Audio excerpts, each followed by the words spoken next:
Friends, तो आप सभी का स्वागत है आज के नए वीडियो में। तो दोस्तों, आज के वीडियो में हम डिस्कस करने वाले हैं मराठी के पेपर के आंसर्स। ठीक है, आज जो है इंग्लिश और हिंदी मीडियम का मराठी का पेपर था, जो कि स्टेट बोर्ड पे बेस्ड था। तो आज देखने वाले हैं हम उसके आंसर्स। तो शुरू करते हैं। पेपर जो था वो 80 मार्क्स का था, 3 आवर्स का था। ये जो है इंग्लिश मीडियम वालों के लिए सेकेंड लैंग्वेज है और हिंदी मीडियम वालों के लिए थर्ड लैंग्वेज है। ठीक है, तो चलिए स्टार्ट करते हैं। तो सूचने में आपको सबसे पहले क्या बताया था? सूचनेनुसार आकलन कृती व व्याकरण यांमधील आकृत्या काढाव्यात। यानी जहाँ पे भी आकृति बनाई है वहाँ पे आपको आकृति बनानी है। फिर आकृत्या पेननेच काढाव्यात। आकृति जो है आपको पेन से ही ड्रॉ करनी है। उपयोजित लेखनातील कृतींसाठी सूचना निवेदन आकृतीची आवश्यकता नाही, तसेच या कृती लिहून घेऊ नयेत। यानी जो क्वेश्चंस है उपयोजित लेखन में वो आपको लिखनी नहीं है, आकृति होगी तो आकृति भी बनानी नहीं है। ठीक है। विभाग 5 उपयोजित लेखन प्रश्न 5 और 2 सारांश लेखन या घटकासाठी गद्य विभागातील प्रश्न अ ई अपठित उतारा वाचून या उतार्याचा सारांश लिहायचा आहे। ठीक है, तो आपका एक सारांश का क्वेश्चन है किसमें, राइटिंग स्किल्स में। तो आपको सारांश किसका लिखना है? अपठित गद्य यानी कि अनसीन पैसेज है, उसका सारांश आपको लिखना है। फिर स्वच्छता नीटनेटकेपणा व लेखन नियमानुसार लेखन यांकडे जाणीवपूर्वक लक्ष द्यावे। स्वच्छता आपको आपका जो पेपर है वो नीट एंड टाइडी रखना है। लेखन नियमानुसार यानी कि आपका जो आप जो लिखते हो काना मात्रा वो आपको अच्छे से लिखना है। ठीक है।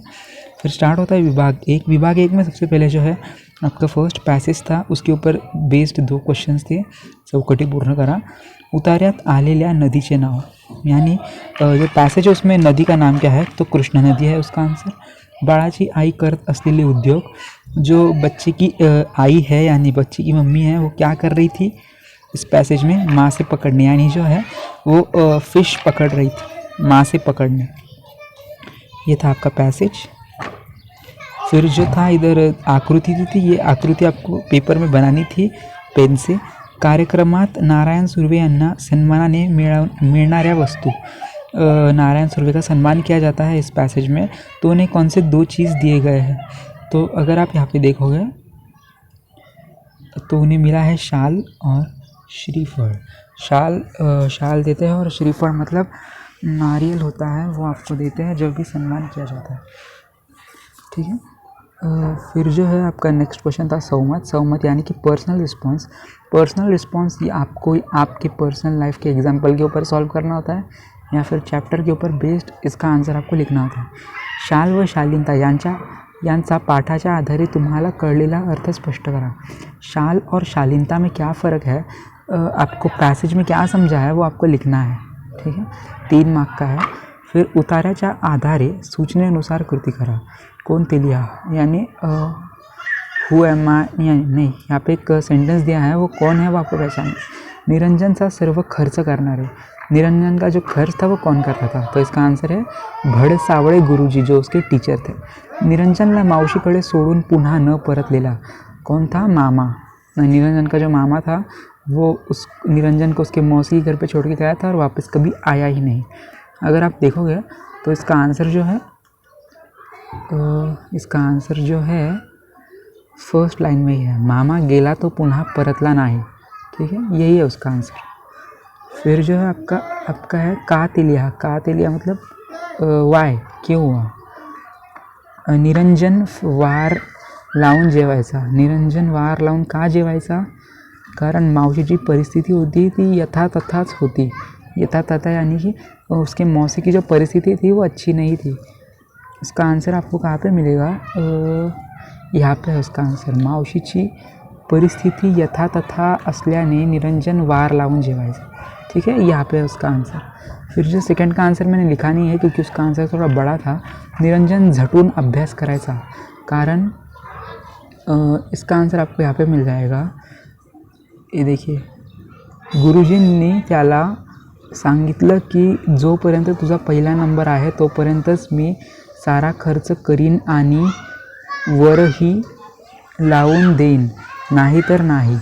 ये आपको लिखना है। गुरुजींचं हे वाक्य लक्षात ठेवून निरंजनने झटून अभ्यास करायचा। इतना आपको लिखना होगा यहाँ पे, ठीक है। फिर तुम्हाला अभिप्रेत असलेली आदर्श विद्यार्थ्याची गुण वैशिष्ट्य ये लिहा, यानी जो आदर्श विद्यार्थी होता है, यानी कि जो टॉपर होता है आपके क्लास का, उसके बारे में आपको क्या लगता है वो आपको इस क्वेश्चन में लिखना है आंसर, ठीक है।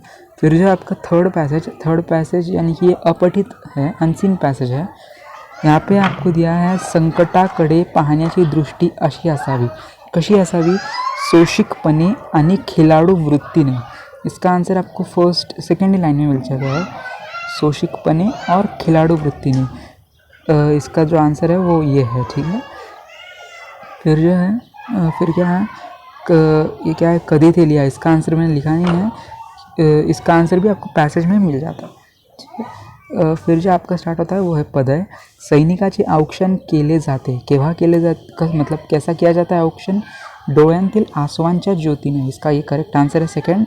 फिर कवितेतील दिन दुबळे म्हणजे, दिन दुबळे मतलब क्या होता है, सैनिकांच्या कार्याचे अभिमान बाळगणारे देशवासी, इसका आंसर फोर्थ है, ठीक है। ये आपके करेक्ट आंसर्स है। फिर जो है ये पोयम थी आपकी 2 दिवस। फिर कृती करा, डोळे भरून पाहावे असे दृश्य, डोळे भरून पाहावे असे दृश्य काय आहे, याचं उत्तर तुम्हाला एक मिनिट, कहाँ पे इसका डोळे भरून पाहावे, डोळे भरून पाहावे असे दृश्य, ये देखिए, तुझी विजयाची दौड़ डोळे भरून पाहावी, तो विजयाची दौड़ इसका राइट आंसर है। सेकंड है अपुरे वाटणारे सामर्थ्य कष्टाचे, देखिए सामर्थ्य वर्ड दिखाना मतलब यही आंसर है, कष्टाचे, ठीक है। फिर जो है देखते हैं, प्रस्तुत कवितेतील खालील शब्दांचा अर्थ लिहा, औक्षण, औक्षण यानी ओवाळना, यानी कि जो दिया लेके करते हैं ना, ओवाळते हैं ना, उसे औक्षण कहते हैं। द्रव्य यानी कि धन, संपत्ति, पैसा, दौलत, है ना, द्रव्य मतलब धन। शौर्य मतलब शूर, शौर्य मतलब क्या होता है, ब्रेव इंग्लिश में कहते हैं ना, जैसे शूर। आंसवे मतलब आश्रु, आश्रु मतलब आप टीयर्स, आंसवे मतलब आश्रु, ठीक है। काव्य सौंदर्य, इसका आपको काव्य सौंदर्य लिखना था, अशा असंख्य ज्योतींची तुझ्या मागून राखण, या ओळीतील अर्थ सौंदर्य स्पष्ट करा, ठीक है। फिर जो है 2 दिवस, यहाँ पे आपको अप्रिसिएशन करना था। 2 आपको पोएम्स दिए थे, कौन से, योगी सर्वकाळ सुखदाता और हिरवगार झाडासारखा। यहाँ पे मैंने इसके आंसर्स लिखे नहीं हैं, ये आपको टेक्स्ट बुक में मिल जाएंगे। जो पोएम है उसका जो है ना, क्या बोलते हैं, कवि, पोएट, आपको यहाँ पे लिखना था। फिर प्रस्तुत कवितेचा विषय यानी कौन सा टॉपिक है, मतलब क्या दिया है पोएम में इन शॉर्ट। फिर प्रस्तुत ओळींचा सरल अर्थ लिहा, यहाँ पे आपको पोएम दिए है, यानी कि पैराग्राफ दिए है, उसका आपको मीनिंग लिखना है। कोई भी एक आपको करना था, आपको कोई भी एक करना था, या ये तो ये करना था या फिर ये करना था, दोनों में से एक करना था।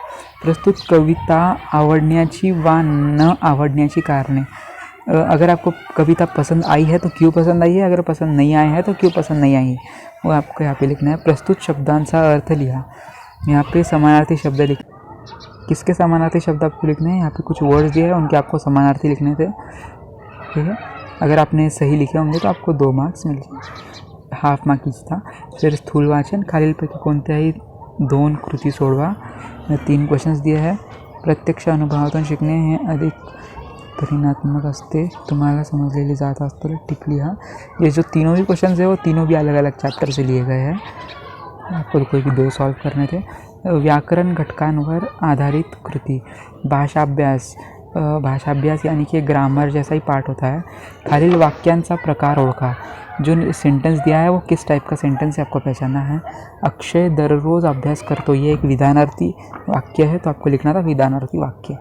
आहा कितनी सुंदर दिखावा है, जब भी आपको एक्सक्लेमेटरी मार्क दिया जाता है ना, उसे हम उद्गारवाचक कहते हैं, या फिर उद्गारार्थी, उद्गारवाचक उद्गारार्थी एक ही है, उद्गारवाचक उद्गारार्थी वाक्य, ठीक है।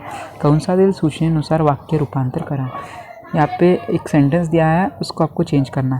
ही इमारत खूप उंच आहे, तो किती उंच इमारत आहे ही, ये आप बोलते हो ना एक्सक्लेमेटरी सेंटेंस, आपको इस टाइप के आंसर्स आपको लिखने होते हैं एक्सक्लेमेटरी सेंटेंस के लिए। फिर आज पहाटे रानात उजेड नव्हता, ये जो एक नेगेटिव सेंटेंस है आपको इसे पॉजिटिव बनाना है, होकारार्थी यानी पॉजिटिव। उजेड़ नव्हता यानी क्या होता, उजाला नहीं था यानी कि क्या था, अंधेरा था। ठीक है, जो था वो आपको लिखना है। आज पहाटे रानात उजेड नव्हता, आज पहाटे रानात अंधार होता, ये इसका करेक्ट आंसर है। फिर क्या है नेक्स्ट, खालील वाक्प्रचारांचा अर्थ सांगून वाक्यात उपयोग करा। ये कुछ वर्ड्स दिए हैं, इसका आपको अर्थ बताना है और वाक्य में इसका उपयोग करना है, कोई भी 2 करने हैं। मुठभर मांस वाढणे यानी कि स्तुतीने हरपळून जाने, इसका मतलब है यानी कि किसी की बहुत तारीफ़ करते हैं तो वो एडी जैसा करने लगता है। उत्साहाला उधाण येणे, अधिक उत्साही होने, बहुत एक्साइटमेंट होने यानी कि उत्साहाला उधाण येणे। मळमळ व्यक्त करने, नाराज़ी व्यक्त करने, अगर आप नाराज़ हो और आप वो एक्सप्रेस कर रहे हो तो उसे मळमळ व्यक्त करने बोलते हैं। इसके ऊपर आपको सेंटेंस बनाना था और सेंटेंस में आपको जो है ये वाले वर्ड्स यूज़ करने थे, ये वाले नहीं। ठीक है, फिर है भाषिक घटकांवर आधारित कृती। खालील शब्दांचा समानार्थी शब्द लिहा। मित्र, मित्र यानी सखा, दोस्त, है ना, कुछ भी लिख सकते हो आप। फ्रेंड, फ्रेंड इंग्लिश में बोलते हैं, ठीक है। दोस्त हिंदी में बोलते हैं, मराठी में आप सखा बोलते हो। फिर कनवाळू यानी कि दयाळू। लहान मोठा, विरुद्धार्थी, लहान मोठा। ज्ञान अज्ञान।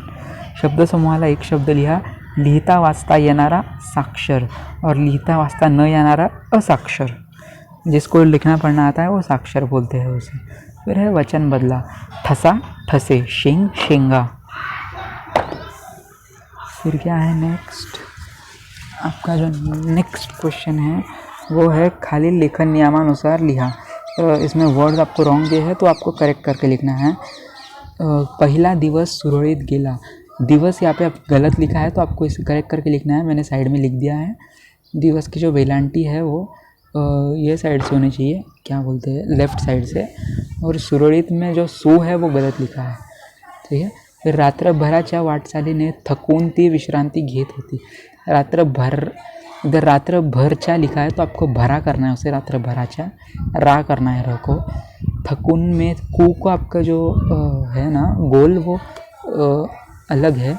फिर विश्रांति में वी की जो वेलांटी है वो वी जो है गलत लिखा है, आपको इसे करेक्ट करके लिखना था, ठीक है। लेखन नियमानुसार लेखन। विराम चिन्ह है, विराम चिन्ह यानी कि पंक्चुएशन। मावशी तुझी, मावशी तुम्ही राहता कुठे, ये एक क्वेश्चन है तो इसे आप इंटरोगेटिव सेंटेंस है, इसे आपको क्वेश्चन मार्क देना था। शाबाश, छान खेळलास। शाबाश के आगे आपको एक उद्गारार्थी यानी कि एक्सक्लेमेटरी मार्क देना था। उपयोजित लेखन, यहाँ पे पत्र लेखन है, खालील निवेदन वाचावा, त्याखालील कोणतेही एक कृती सोडवा। फॉर्मल और इनफॉर्मल लेटर, तो मैं अगर आपने फॉर्मल लिखा होगा तो बहुत अच्छा है, जो फॉर्मल में मार्क्स मिलने के चांसेस ज़्यादा होते हैं। अशोक आशा पवार विद्यार्थी प्रतिनिधी या नात्याने। संत गाडगे महाविद्यालय, संत भूमि चौक, अमरावती। तो आई होप ये आपने पढ़ लिया होगा और इसका आंसर अच्छे से लिखा होगा।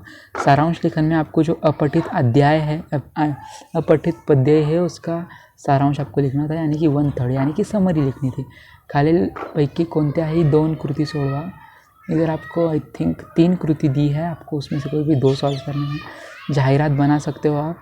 खालील विषयावर जाहिरात तयार करा। आयुर्वेदिक केश तेलाची आकर्षक जाहिरात तैयार करा, यानी कि एडवर्टाइजमेंट बनाना। इसमें भी आपको अच्छे खासे मार्क्स मिल जाते हैं। बाद में लेखन में यानी कि न्यूज़ रिपोर्ट आप बोल सकते हो उसे, 5 मार्क ईच था। फिर कथा लेखन, खालील मुद्द्यांच्या आधारे कथा लिहा। यहाँ पे आपको जो है शीर्षक भी देना था और तात्पर्य भी देना था। शीर्षक यानी कि टाइटल, तात्पर्य यानी कि मॉरल, ठीक है। अगर दिया होगा तो आपको अच्छे मार्क्स मिलेंगे। लेखन कौशल्य, यहाँ पे आपको एक लेखन करना था, 2 दिया है। ये क्या है, प्रसंग लेखन यानी सिचुएशन के ऊपर आपको करना था। वरील सोहळ्यास तुम्ही उपस्थित होता अशी कल्पना करून प्रसंग लेखन करा, यानी ऊपर एक दिया है कुछ तो भी, वो सिचुएशन में आप प्रेजेंट थे वो ऐसा आपको इमेजिन करना है और आपको लिखना है उसके बाद प्रसंग, क्या क्या हुआ क्या क्या नहीं। फिर जो है कल्पना, आत्मकथन, दिलेल्या मुद्द्यांच्या आधारे चौकटीतील घटकाचे आत्मकथन करा। वृक्ष, आपको इमेजिन करना है कि आपका वृक्ष, आप वृक्ष हो और आपको यहाँ पे लिखना है आपका जन्म कब हुआ, आपका क्या उपयोग है, महत्व क्या है, आप क्या संदेश देना चाहते हो। फिर मनातील खंते यानी कि आपको क्या लगता है मन में गलत, वो आपको यहाँ पे लिखना है। फिर क्या है, वैचारिक, निसर्ग आपलास गुरु, या विषयावर तुमचे विचार मांडा, यानी कि जो नेचर है वो एक बहुत बड़ा टीचर है, उसके ऊपर आपको लिखना है। यहाँ पे 3 क्वेश्चन दिए हैं, आपको उनमें से कोई भी एक करना है, ठीक है। बहुत बड़ा लिखना था, 8 मार्क का क्वेश्चन था, इसका वेटेज सबसे ज़्यादा था। तो आई होप आपको आज का पेपर क्लियर गया होगा, अच्छे से आपने लिखा होगा। आशा करते हो आप सभी को अच्छे मार्क्स होंगे, ठीक है। आपको क्या लगता है आज का पेपर आपका कैसा गया, आप कमेंट में बता सकते हो। तो मिलते हैं हमारे नए वीडियो के साथ जल्दी, तब तक के लिए goodbye, take care, stay home, stay safe, all the best for your next exam.